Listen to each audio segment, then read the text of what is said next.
कई बार ऐसा होता है कि इंडिया में हर चीज हमें बेहतर दिखती है। बेहतर लाइफ, अपना देश, अपना कल्चर और अपना लोगों का प्यार। लेकिन इसके बावजूद करोड़ों में कमाने वाले कई एनआरआई वापस लौटने का फैसला ही नहीं ले पाते। वजह पैसे या सुविधाओं की कमी नहीं होती, बल्कि एक ऐसी चीज होती है जो रोजमर्रा की जिंदगी पर सबसे ज्यादा असर डालती है, वो है ट्रैफिक। और इसी वजह से पिछले कुछ दिनों में सोशल मीडिया पर एक बड़ी बहस छिड़ गई है, जब एक भारतीय दंपत्ति ने जो 25 साल अमेरिका में रहने के बाद इंडिया वापस लौटे थे, ये बताया कि आखिर वेल्दी एनआरआईज की सबसे बड़ा डर क्या है। तो इस वीडियो में आज हम यही समझेंगे कि नरेश नाम के इस व्यक्ति ने ऐसा क्या कहा जिसने पूरी एनआरआई कम्युनिटी को सोचने पर मजबूर कर दिया।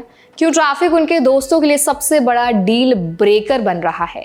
एनआरआईज का माइंडसेट क्या होता है जब वो इंडिया वापसी पर विचार करते हैं, और ऐसे समय में भारतीयों को किन चीज़ों का समझना या ध्यान रखना बहुत ज़रूरी है। तो चलिए फिर वीडियो को जल्दी से शुरू कर देते हैं। हाय, मेरा नाम है वर्षा दुबे और आप देख रहे हैं एनबीटी टेक केयर। देखिए, नरेश ने एक्स पर लिखा कि वो और उनकी पत्नी 25 साल यूनाइटेड स्टेट्स में रहने के बाद इंडिया लौट आए। अब जब वो रिटायरमेंट की उम्र में करीब हैं तो उनके कई यूएस में रहने वाले दोस्त उनसे पूछते हैं कि इंडिया में असल ज़िंदगी कैसी है। वो सोच रहे हैं कि क्या रिटायरमेंट के लिए इंडिया वापस आया जा सकता है। लेकिन नरेश ने एक ऐसी चीज़ बताई जिसने सबको चौंका दिया। उन्होंने कहा कि इंडिया में बहुत सारी पॉजिटिव्स तो हैं, बहुत सारी अच्छी बेनिफिट्स हैं, लेकिन सबसे बड़ा डील ब्रेकर है बहुत ज़्यादा ट्रैफिक। उनका कहना है कि कार में बैठते ही जो क्योस और अनप्रिडिक्टेबिलिटी महसूस होती है वो इतनी ओवरवेलमिंग है कि कई एनआरआई वापस आने के प्लान से पीछे हट जाते हैं, चाहे उनके पास पैसा हो, इच्छा हो और देश से जुड़ाव भी हो।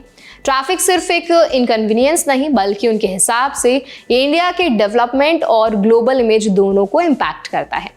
उन्होंने कहा कि इंडिया में लाखों एनआरआईज हैं जिनके पास पैसा है, रिसोर्सेज हैं और देश में कंट्रीब्यूट करने की इच्छा भी है। लेकिन जब वो इंडिया आकर रोजाना का ट्रैफिक देखते हैं तो उन्हें लगता है कि उनकी क्वालिटी ऑफ लाइफ बहुत कम हो जाएगी। और क्वालिटी ऑफ लाइफ ही वो चीज़ है जिसकी वजह से लोग यूएस जैसे देशों में रहते हैं।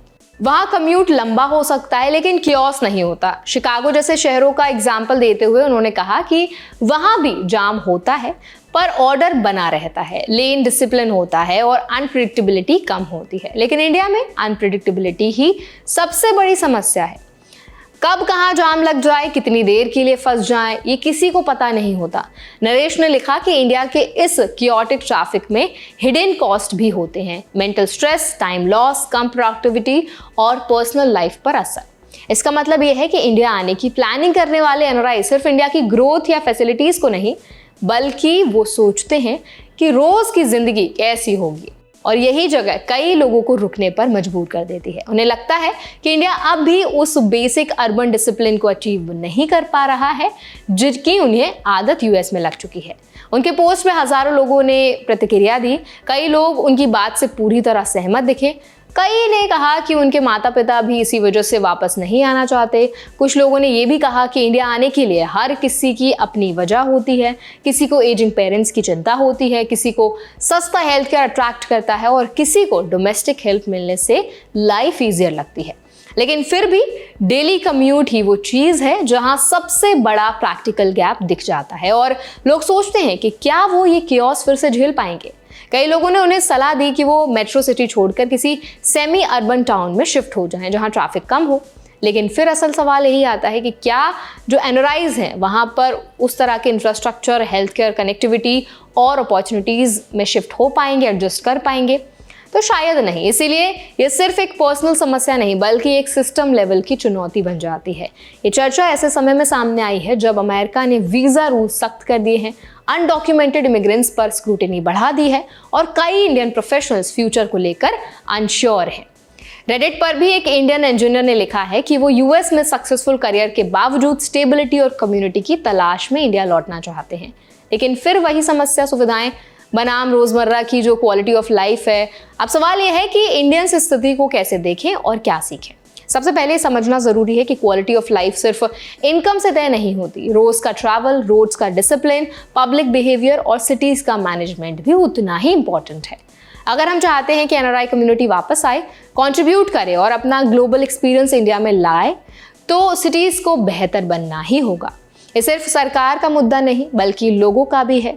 लेन डिसिप्लिन, पेशेंस और रोड बिहेवियर भी सुधार इनमें बहुत इंपॉर्टेंट है। अगर इंडिया की अर्बन लाइफ आसान होगी तो कई एनआरआईज रिटर्निंग होम को प्रैक्टिकल ऑप्शन की तरह देखेंगे, ना कि रिस्की डिसीजन की तरह। दूसरी बात यह है कि इंडिया में रहने वाले लोगों को भी ये समझना जरूरी है, ट्रैफिक की प्रॉब्लम सिर्फ इनकन्वीनियंस नहीं बल्कि नेशनल लॉस है। Loss of time, loss of productivity और loss of potential NRI investment. अगर करोड़ों की अर्निंग करने वाले लोग सिर्फ ट्रैफिक की वजह से वापस नहीं आते तो देश भी उनके एक्सपीरियंस और कैपिटल से वंचित रह जाता है। तो एट लास्ट इतनी सी जो बात है कि इंडिया में प्रोग्रेस बहुत हुई है, लेकिन प्रोग्रेस और कन्वीनियंस में फ़र्क होता है। बड़ी बड़ी एक्सप्रेसवेज बनाना एक अलग चीज़ है, लेकिन रोज़ के अर्बन बिहेवियर और डिसिप्लिन को सुधारना एक लंबी प्रोसेस है और उसमें हर भारतीय की भूमिका है। एनआरआईज का नज़रिया हमें समझने में मदद करता है कि ग्लोबल स्टैंडर्ड सिर्फ सुविधा से नहीं, ऑर्डर से बनते हैं। और अगर इंडिया इन स्टैंडर्ड्स को हासिल कर लेता है तो वापस लौटने की इच्छा रखने वाले लाखों एनआरआईज को सबसे बड़ा हेजिटेशन उनका दूर हो जाएगा। तो इस पूरे मुद्दे पर आप क्या राय रखते हैं, आपका क्या ओपिनियन है, हमें जरूर बताएं कमेंट सेक्शन में।